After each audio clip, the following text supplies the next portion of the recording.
all of them accepted the idea of the basis of 67 borders. Means, again, if we keep 5% from the West Bank because of big settlements, we make a swap. We give them a different 5% in different places. All of them accepted it. Egypt, Jordan, Saudi, the Palestinians said it many times publicly. So that's one point solved. Second point, they said agreeable, justified solution to the Palestinian refugees. There is not even one Arab leader who thinks that Israel could agree to get back into Israel Palestinian refugees. So they say agreeable, which means Israel have to agree. They know that Israel would never agree to such an idea. But they say agreeable, justified solution means Palestinian refugees will go back to the Palestinian state and be compensated. Like we're bringing Jews to Israel, and I think we should compensate as well the Jewish Arab refugees from the Arab world. There were more Jewish refugees from Arab countries in 1948 than Palestinian refugees from Israel. So let's compensate both of them, Jews coming to Israel, Palestinians to the Palestinian state. If we negotiate with the old Arab world, if they make a decision, that was the only way to guarantee that that peace will be serious. Because in that case, there will be no reason for the Palestinians to break it up. If all the Arabs agree with us in the normalization, why everybody will break it? That will be the only way to bring back the Hamas under the Palestinian Authority, because of the same reason. Why the Hamas cannot stay alone while all the Arab world make peace with Israel. And I ask myself, why the Palestinians, why the Saudis are coming up with such initiative? They didn't become to be Zionists, suddenly. The Saudis are not Zionists. They came with this initiative because they understood very well that nuclear Iran is a bigger threat to the moderate Arab world than to Israel. And the only way to isolate Iran from their point of view is to make peace with Israel, because it will change the agenda of their life and the agenda of our life.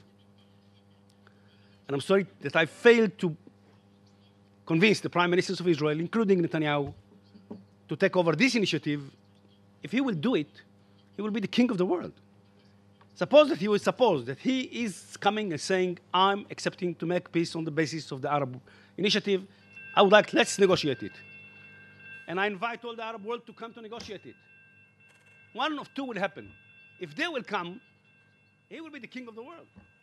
Even if they don't come, they will have to explain to the world why they don't agree.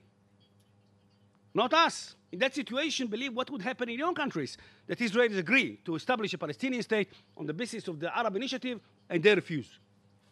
Who will support in that time the Palestinians? So from any point of view, it's the right way to go. And I'm afraid that we are losing the possibilities, because in the meantime, what happens in the Arab world maybe can change things not only for good, could be changed for worse. Who knows? Still, it's not late. I believe that before September, the Prime Minister of Israel should go up to the United States and say that he's willing to establish a Palestinian state on the basis of 67 borders, and demand from the President of the United States to say to the Arabs, you have to give up what they call right of return. In that case, if he will say it from his initiative, from advance, he could demand it easily. So we do not have to care about what's going to happen in the future in this Palestinian state. All I want is that they will leave us alone. I would like to have a border with the Palestinian states. Let them do whatever they want in their country. We're not afraid of them. We're not afraid of Iran and Iraq and all the Arab world. We were afraid from a bunch of Palestinians.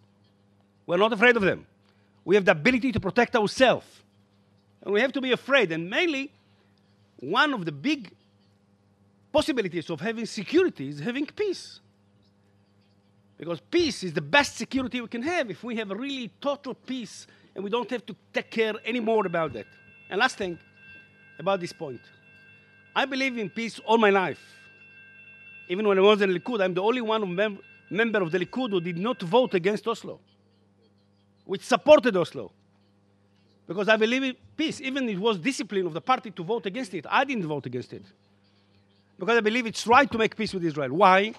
Because as far as we have this security situation, it always became to be a fig tree on the nudiness of the government in the social educational matters.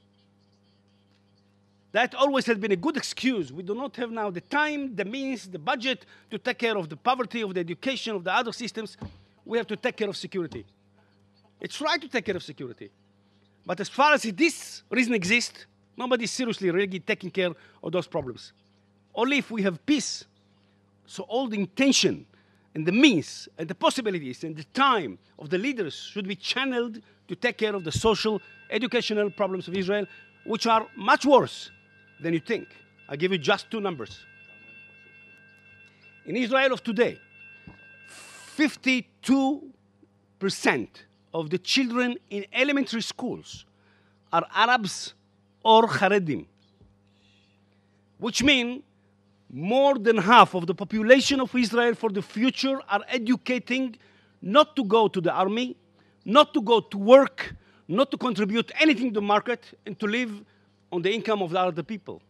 Of course, they're not learning any of the tools of science, technology, English, mathematics, history of Israel, citizenship, nothing, 0. So what kind of country we are building here? Which will be majority of Arabs and Haredim? That's a very nice place, but not for me to live. And we have to stop it.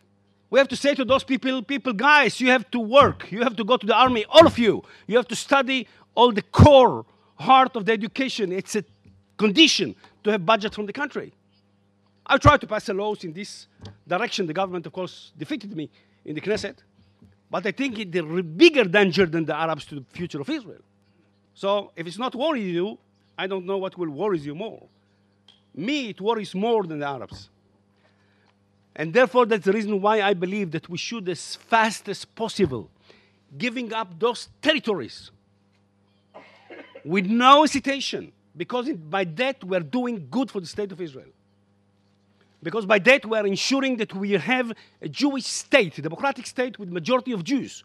I prefer to have much smaller territory with full majority of Jews than to have a bigger territory with a majority of Arabs. If somebody do not understand it, in a matter of fact, risking the existence of the state of Israel as a Jewish state. So I think I have been sharp enough to explain to you my stance. And if you have a question, I'll be happy to answer. Thank you.